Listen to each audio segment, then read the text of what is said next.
Да, се враќаме во студиото со нашата дебата. Гости Александар Пандов и Ване Цветанов. Дојдовме до Цветанов.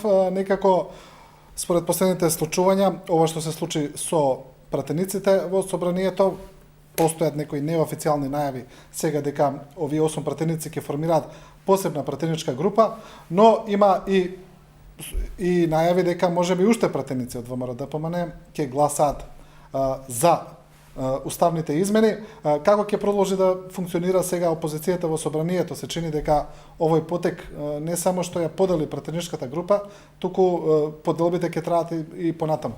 Јас не можам да кажам како ќе продолжи да функционира, бидејќи не сум дел од тие редови да ги знам од внатре состојбите и која е стратегијата, но на гледано од страна, тактиката на недемократски потези, каде што председателот на партијата исклучи луѓе кои што гласале по сопствено убедување, нема да вроди со добар плод и можно е да се бараат неколку сценарија за излез од целата состојба, бидејќи ВМРО-ДПМН влегува во длабока криза. Колку и да сакаме да го пренемагнеме тоа дека партијата се чисти од криминалците во наводници или од предавниците, од луѓето кои што не ги послушале партиските начала, правила и она што било договорено, и дека преку тоа ќе се создаде единство.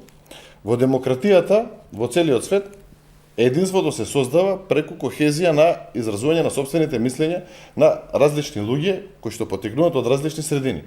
Во пратеничката група имате луѓе од различни професии, кои доаѓаат од различни социјални средини, од различни градови и така натаму, и доколку не се почитува волјата, желбата на секој еден пратеник, пораката која што се испраќа е многу лоша. Поради тоа, јас искрено се плашам за едината на ВМРО-ДПМН како политичка партија со кого ќе остварува воиднина соработка. Да, имаше добра паралела дека вашата телевизија треба се фокусира кон публиката, не кон публиката во Америка. Добро, но ВМРО-ДПМН не е приватна компанија и не е приватна фирма, политичка партија која претендира некогаш да биде на власт и треба да ја представува Република Македонија, освен во државата и надвор од Република Македонија, да гради мостови наместо да ги руши тие мостови. Со ваквата политика се срушени сите мостови кон потенцијалните партнери од западните држави и на крај жалам што можам да кажам дека ВМРО-ДПМН можеби уиднина ќе може да соработува само со Северна Кореја, доколку продолжи вака. Мене имаме уште многу што да кажеме, пошто рековте 5 минути си ќе оставим господинот Пандов да каже нешто. Имаме отприлика уште 2. За ова? Да. Напротив, јас никако не гледам као некој проблем ако изгуби ВМРО-ДПМН сега во опозиција, поготово оваа ситуација ако изгуби уште некој пратеник, и известно е тоа заради, повторно ќе речам, немал дел од нив се под обвиненија или па на крајот на гриштата имаат некои блиски кои што им се под обвиненија, но од друга страна пак сосема спротивно, јас мислам дека ВМРО-ДПМН после ова издегува како многу силна партија, има таму уште нешто корекции кои што треба да се направат, не во делот само на пратенички состав, има на надоле во структурата и верувам дека во наредниот период ќе се направат. И ако ги имаме тие избори на пролет заедно со председателските парламентарните, јас сум 100% уверен дека ВМРО-ДПМН многу убедлива победа ќе направи и пак исто само што и ова да искоментирам.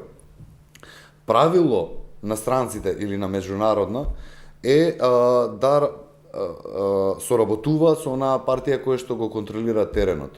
Во моментов, во Република Македонија, ВМРО-ДПМН е убедливо најорганизирана, најстабилна, со најдобар кадровски потенцијал, со се нај има ВМРО-ДПМН и од тука не гледам дека тие мостови ќе бидат. Прилично чудно е да кажете во овие моменти дека е најстабилна партија, бидејќи партијата е стабилна. Знаете зашто е стабилна? Рече си да се распаѓа од Не, немате добра представа. Апсолутно воопшто немате добра представа. Јас искрено ве уверувам дека имам јас доста пријатели таму, имам доста, како ретко кога се тие расположени за работа политичка и апсолутно овие последниве поготово потезов со некои расчистувања ве уверувам дека многу позитивно се сватени таму во таа партија. Овие исклучените немаат своји приврзаници, своји симпатизери. Еве нека пробаат. Многу ќе биде интересно, јас би сакал, јас искрено навивам да се присоберат уште нешто и да излезат на као контра или било кој од нив, еве поканете да излеземе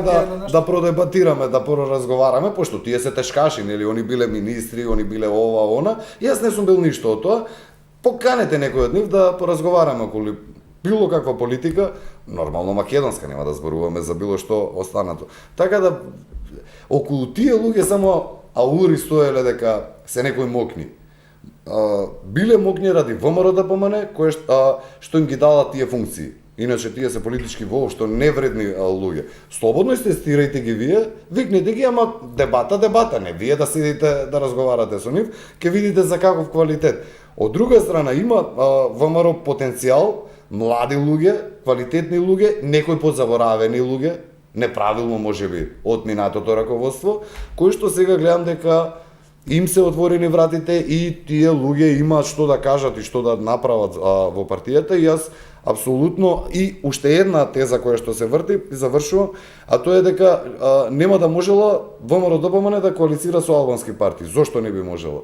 Јас апсолутно гледам дека сите до една албански политички партии после завршување на гласањето дека завршил договорот. Да, но тоа е проблемот кој што они сега го имаат со Ако ВМРО. направите анкета кај албанците, 99% ќе ви кажат дека не сакаат коалиција со ВМРО. Можеби партиите сакаат, но граѓаните не сакаат. Мислам дека Поради таа искажаниот национализам, поради нема, видете сега. сето тоа што го направи партијата во овој период. Видете, тоа не е така.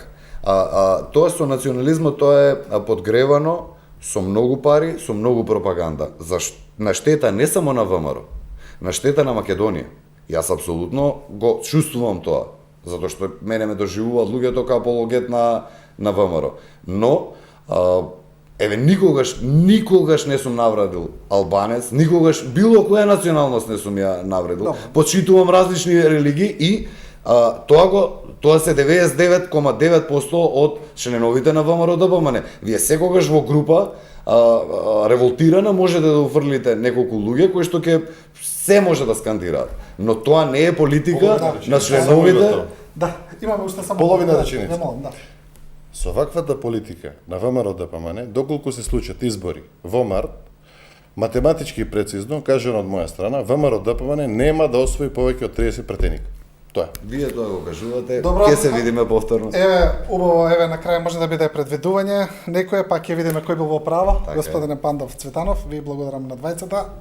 Вие, почитувани гледачи, следевте уште една анализа на Телевизија 24. Останете со нашата програма.